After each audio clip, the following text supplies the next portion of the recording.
You are about to learn one of the biggest secrets in the history of the world. It's a secret that has huge effects for everyone who lives on this planet. Most people can feel deep down that something isn't quite right with the world economy, but few know what it is. Gone are the days where a family can survive on just one paycheck. Every day it seems things are more and more out of control, yet only 1 in a million understand why. You are about to discover the system that is ultimately responsible for most of the inequality in our world today. The powers that be do not want you to know about this, as this system is what has kept them at the top of the financial food chain for the last 100 years. Learning this will change your life because it'll change the choices that you make. If enough people learn it, it'll change the world because it'll change the system. For this is the biggest hidden secret of money.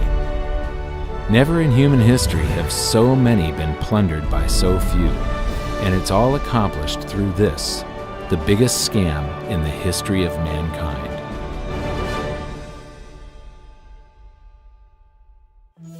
They say that money doesn't grow on trees, but the truth is that the modern banking system creates currency far faster than trees can grow. Most people don't have a clue how currency is created. Economists and bankers make it sound so complex that people think they can't understand it. But I'm going to strip our monetary system down to its essence so that you can see the scam behind the curtain and just how it affects you. Every modern society creates currency in pretty much the same way. But since the US dollar is the majority of the world's currency, I'm going to use the United States as our example. It all starts when some politician says, "Vote for me and I'll make sure the government provides you more free stuff than my opponent will." But there's no such thing as a free lunch. So to provide that supposedly free stuff, the politicians vote for the country to spend more than its income. This is called deficit spending. To pay for that deficit spending, the Treasury borrows currency by issuing a bond. So what's a bond? If you think about it, a bond is really nothing but a glorified IOU. It's a pretty piece of paper with numbers printed on it that says, "Loan me $1 trillion today, and I promise over a 10-year period I'm going to pay you back that $1 trillion plus interest." But what you need to understand is that Treasury bonds are our national debt. These glorified IOUs are to be paid back by you and I and our descendants through future taxation. Therefore, when the government issues a bond, it steals prosperity out of the future so that it can spend it today. The Treasury then holds a bond auction, and the world's largest banks show up and compete to buy part of our national debt and make a profit on it by earning interest. You'll notice that as we move through this process, the big banks are there, taking a cut every step of the way. This isn't by chance, as you'll see shortly. Then, through a shell game called open market operations, the banks get to sell some of those bonds to the Federal Reserve at a profit. To pay for the bonds, the Federal Reserve opens up its big old checkbook and writes bad, bogus, counterfeit checks that should bounce because they're drawn on an account that always has a zero balance. There isn't 1 penny in there. To quote from the Boston Federal Reserve, "When you or I write a check, there must be sufficient funds in our account to cover that check. But when the Federal Reserve writes a check, there is no bank deposit on which that check is drawn. When the Federal Reserve writes a check, it is creating money." The Fed then hands those checks to the banks, and at this point, currency springs into existence. The banks then take that currency and buy more bonds at the next Treasury auction. But what is a check? A check is also an IOU. When you write a check, you're making a note that says, "Here's my IOU for cash. All you have to do is go to the bank and pick it up." Now, it's very, very important that you understand this process because we're going to come back later and show you the devastating effect this has on you. The Treasury issues IOUs, bonds. The banks then buy those IOUs with currency. The Federal Reserve then writes IOUs, checks, and hands them to the banks in exchange for the Treasury's IOUs, the bonds. And currency is created. So what's really happening is the Federal Reserve and the Treasury are just swapping IOUs, using the banks as middlemen, and abracadabra, presto, currency magically springs into existence. This process repeats and repeats over and over again, enriching the banks and indebting the public by raising the national debt. The end result is that there's a buildup of bonds at the Federal Reserve, and currency at the Treasury. This process is also where all paper currency comes from. The Federal Reserve and the government mistakenly call it base money because they didn't watch episode 1 of this series and they don't know the difference between money and currency. But I will correctly refer to it as base currency because it is not money. It is currency, and as we've learned, there is a big difference. Money has to be a store of value and maintain its purchasing power over long periods of time. We learned in episode 1 that earlier in our history, our paper currency was just a claim check. It was a representation for real money of intrinsic value, the gold and silver that was held on deposit at the Treasury. You could walk into any bank and slap your currency, like say a $20 bill, on the counter and redeem it for real money, a $20 gold piece. But now, this base currency that's piling up back here is really nothing but a receipt or a claim check on an IOU, that bond. So it's really nothing but a supply of numbers. The Treasury then deposits the newly created currency into the various branches of the government, and the politicians say, "Hey, thanks for that." And the government does some deficit spending on public works, social programs, and war. The government employees, contractors, and soldiers then deposit their pay in the banks. Now, this may come as a shock to you, but when you deposit your currency with the bank, you're not actually depositing it into an account to be safely held in trust for you. Instead, you're actually loaning the bank your currency, and within certain legal limits, they can do with it pretty much anything they please. This includes gambling in the stock market and loaning it out, at a profit, of course. Now this is where the machine of currency creation really gets cranking, because this is where something called fractional reserve lending comes into play. Fractional reserve lending is exactly what it says. The banks are allowed to reserve only a fraction of your deposit and loan the rest out. Although reserve ratios may vary, I'm going to use a 10% reserve ratio as our example. If you deposit $100 in your account, the bank can legally take $90 of it and loan it out without telling you. The bank must hold $10 of your deposit in reserve just in case you want some of it. These reserves are called vault cash. But why does your bank account still say you have $100 if the bank has stolen $90 of it? Because the bank left IOUs it created, called bank credit, in its place. Now I know this sounds crazy, but here it is in black and white from the Fed. Commercial banks create checkbook money when they grant a loan simply by adding new deposit dollars in accounts on their books in exchange for a borrower's IOU. These are nothing but numbers that the banks type into their computers. And even though these bank credit IOU numbers are very different from base currency numbers, because they only exist in computers, they are still currency. So now there is $190 in existence. Now the reason people take out loans from the banks is to buy something. They're going to buy a house or a car or something like that. So the borrower takes the $90 that the bank loaned to him from your account and he pays the seller of the item.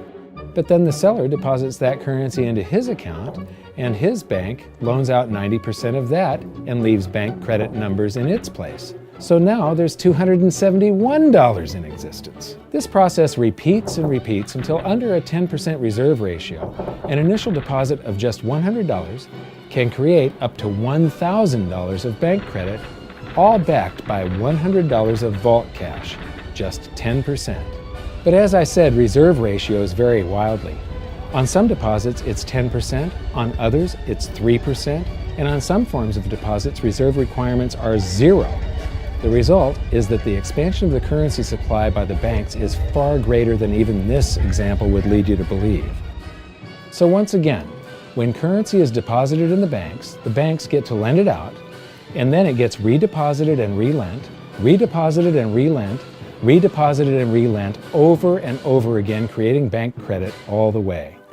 This is where the vast majority of our currency supply comes from. In fact, 92 to 96% of all currency in existence is created not by the government, but here in the banking system. Now, massive amounts of currency spewing into society may at first sound like a fun idea. That is, until you remember one of the most important hidden secrets of money from episode 1, that the prices of everyday goods and services act as a sponge on an expanding currency supply. The more currency we have, the more prices rise. This is where inflation comes from. The true definition of inflation is an expansion of the currency supply.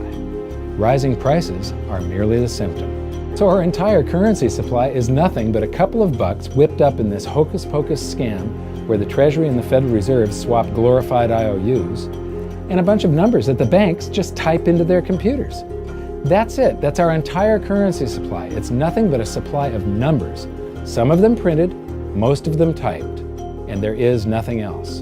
But if you thought that was crazy, get ready to enter the twilight zone of modern economics. We work for some of that currency supply. True wealth is your time, but we trade away moments of our lives, hour by hour, day by day, and year by year, for numbers that somebody printed on pieces of paper or just typed into a computer. Now those numbers represent our blood, sweat, tears, labor, ideas, and talent. We are what gives the currency its value. But here comes the really cruel joke. We work hard so that we can save some of that currency, so that we can pay the tax collector. In the United States, it's known as the IRS. They then turn it over to the Treasury so that the Treasury can pay the principal plus interest on that bond that the Federal Reserve bought with a check drawn on an account that has nothing in it.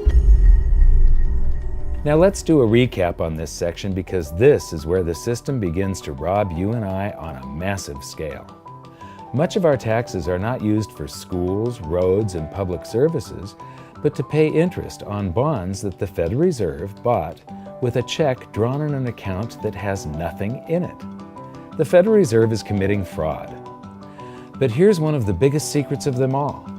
Before the establishment of the Federal Reserve, there was no need for personal income tax. The Federal Reserve was created in 1913, and that very same year, the Constitution was amended to allow income tax. Do you really think this was just a coincidence? Ask yourself how much income tax you've paid over your lifetime. Much of it has been silently siphoned away into the hands of those who own the system. Yes, this system has owners. Who they are is an even bigger secret that we'll get to shortly. But first, we need to understand the mumbo-jumbo of the so-called debt ceiling. It's all based on a huge paradox. There was interest due on that bond, and there was interest due on every one of those loans that the banks made. That means that there is interest due on every dollar in existence. Let me ask you something.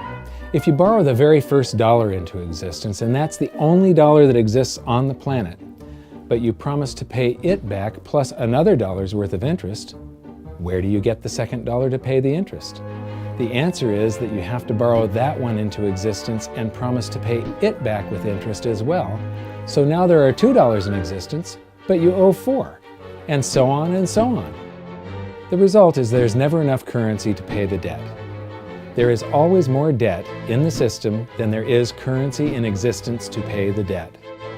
Therefore, the whole system is impossible. It is finite. It will come to an end one day. What would happen if the government stopped borrowing to do deficit spending? Are the payments on those treasury bonds going to stop? What would happen if the public stopped borrowing and going deeper into debt? Are your house and car payments going to stop? No. There is a payment due every month on the principal plus the interest on every dollar in existence, and those payments do not stop. If we stop borrowing, then no new currency is created to replace the currency that we used to make those payments. Whether you're making a payment on a loan or paying tax to make a payment on a bond, the portion of the payment that goes to pay off the principal extinguishes that portion of the debt. But the debt also extinguishes the currency. Currency and debt are like matter and antimatter. When they meet, they annihilate each other. If we just pay off the principal only on all the loans and bonds that exist, the entire currency supply just vanishes. So if we don't go deeper into debt every year, look what happens. The whole thing goes into a deflationary collapse under the weight of those payments. Politicians and pundits alike talk about balancing the budget, paying down the debt, and living within our means. They don't understand that that is deflationary. It is impossible to do under our current monetary system without collapsing the whole economy. This is why any talk of a debt ceiling is not only ridiculous, It's delusional. The system is designed to require ever-increasing levels of debt just to continue. And that's why politicians will always kick the can down the road and raise this so-called debt ceiling over and over again until the whole system finally collapses under its own weight. In other words, they don't want it to collapse on their watch.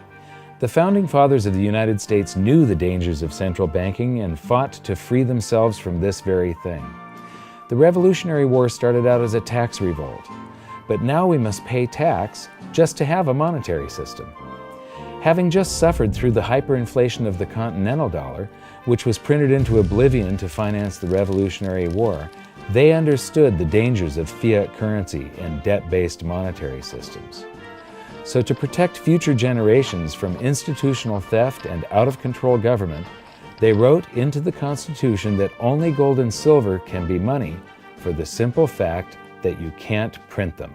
Our current system is not only unconstitutional, but it robs us of the liberty and prosperity our forefathers fought and died for. We are all feeling the effects of ignoring the Constitution right now. By forcing more currency into circulation, our purchasing power is diluted. Inflation is a slow and insidious stealth tax that is simply the result of this debt-based monetary system. This system empowers and benefits those who create the currency and receive it first, as they get to spend it into circulation before it has an effect on the economy.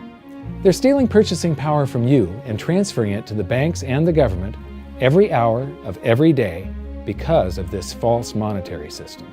And it's not like the people at the top don't know this. To quote the Federal Reserve, the decrease in purchasing power incurred by the holders of money due to inflation imparts gains to the issuers of money. This is a fraud. It is a pyramid scheme, it is a Ponzi scheme, it's a scam, and it's a lie. Our entire monetary system is nothing but a form of legalized theft. But here's the biggest con job of them all. The Federal Reserve is not federal, it has stockholders. There is no federal agency that has stockholders. What's a stockholder? A share of stock represents a percentage of ownership in a corporation. So the stockholders are the owners of that corporation. Therefore, the Federal Reserve is a private corporation with owners. And you can see it for yourself if you go to the Federal Reserve's website, and it will say, the stockholders receive an annual dividend of 6%. Now we know that the stock in the Federal Reserve was originally issued to the largest banks in the United States. But because of mergers and acquisitions through the years, you can't actually trace who owns the stock in the Federal Reserve. That's a very closely guarded secret. My guess would be that the owners are those primary dealers, the banks that get to make a profit by selling part of our national debt, those bonds, to the Federal Reserve, who buys them with a check from nothing. Then we pay tax to pay the principal and the interest on those bonds so that the Federal Reserve can pay the banks a 6% dividend. Don't be alarmed if you don't quite comprehend the deception of this system at first glance. Very few people do. It is purposely complex. The economist John Maynard Keynes once wrote, "By this means, government may secretly and unobserved confiscate the wealth of the people, and not one man in a million will detect the theft." I believe that presented correctly, anyone can understand this system, regardless of how complex it is. So let's do a recap and break it down even more. The way the system works is that, step 1, the government creates glorified IOUs. These bonds increase our national debt and put the public on the hook to pay it back. Step 2, IOUs are swapped to create currency. The Treasury sells the bonds to the banks.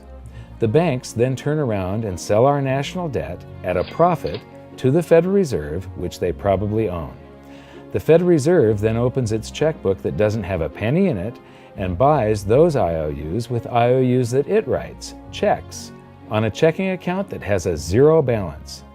Then they give those checks to the banks and currency just springs into existence, and then the whole process repeats.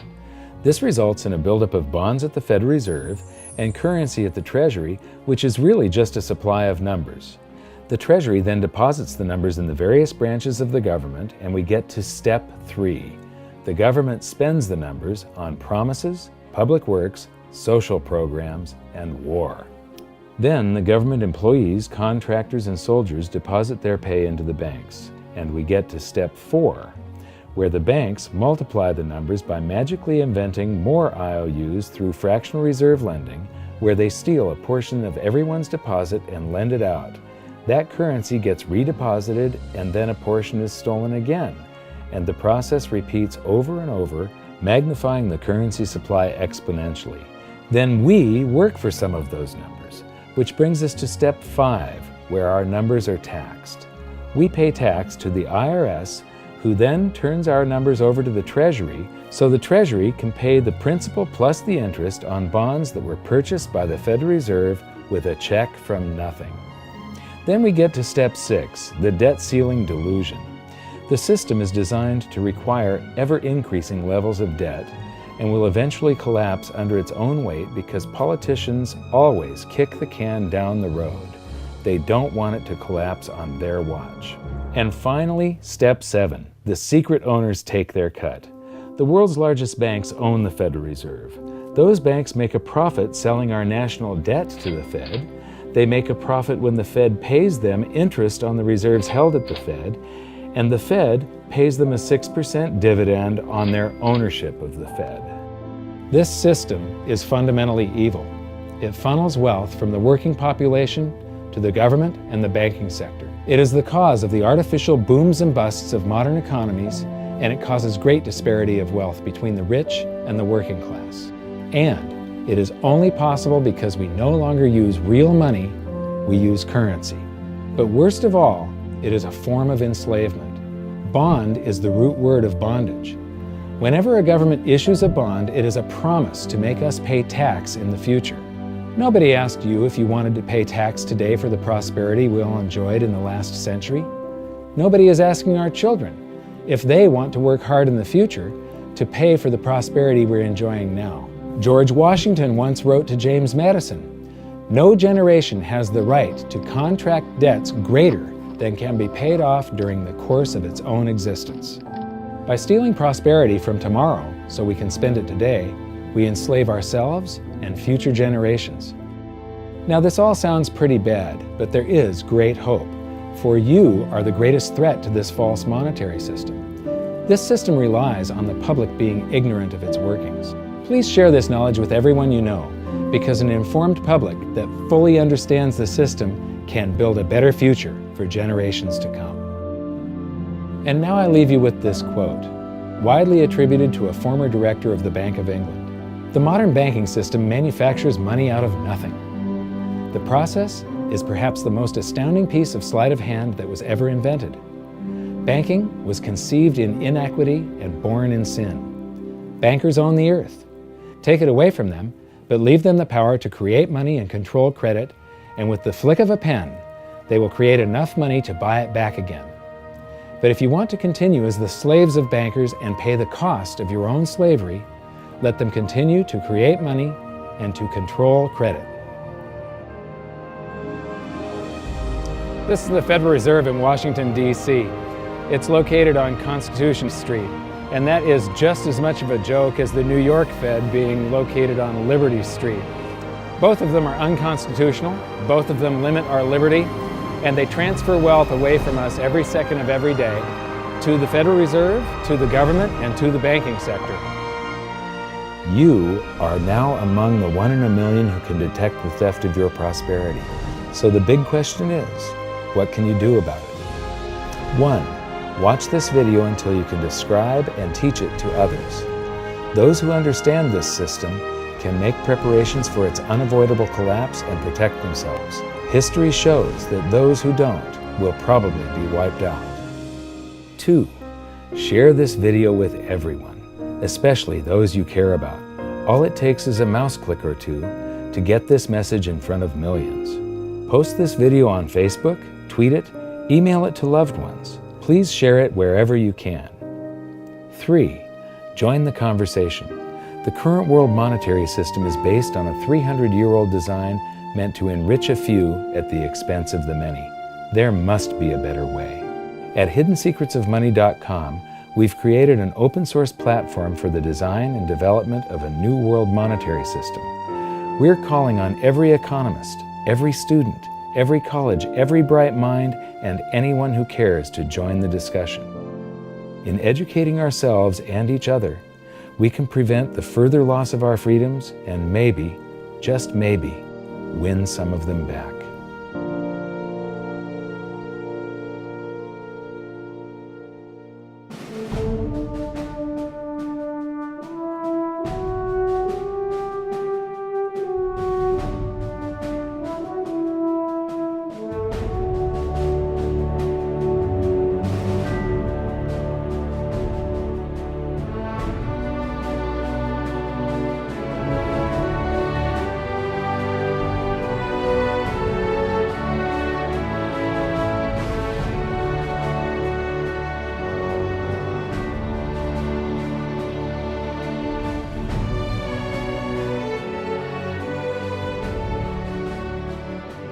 I think your episode 4 is very beneficial, very helpful. It's going to introduce these ideas to a lot of people, and like I've just been talking about, we have to change people's mind, and the more they understand it, the better.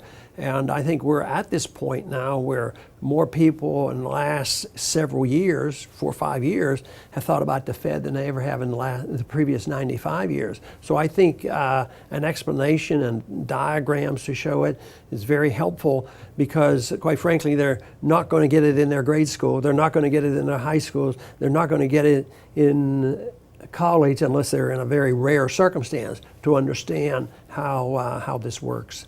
You know, for years before I got involved in really studying gold and some of the things I write and talk about today, I was a monetary economist for decades. You know, in your video, you talk about the primary dealers. I was chief counsel and chief credit officer of one of the largest primary dealers for 10 years. So I had an inside seat on the Treasury market and have the privilege of working with several former vice chairmen of the Board of Governors, Manley Johnson and David Mullins, going back to the 80s and 90s. So I'm very immersed in what you were talking about. And I thought it was extremely accurate, extremely clear. I didn't think you were stretching on any points. It was really like something out of a PhD course, except that it was very easy to understand. I think it's accessible. I think we're seeing a little bit of a revolution in communications in the following sense. You know, as you point out, the Fed was created in 1913. Well, in 1913, there was no web, there was no YouTube, no Twitter. There was really no one to kind of stand up and oppose the Fed or call them out, if you will, or really get into a discussion that everyday Americans could follow. That's not true now with social media and everything else. You can reach out to millions and tens of millions of people and tell them what's going on. I think you've done that. You've done it successfully. I applaud it. I think this is a great video. I look forward to seeing it again. I know millions of people will enjoy it.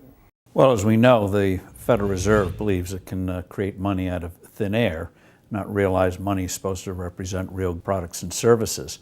And what people don't realize is when the Fed does that, in effect, as Keynes pointed out, it's a form of taxation. It's a form of confiscation.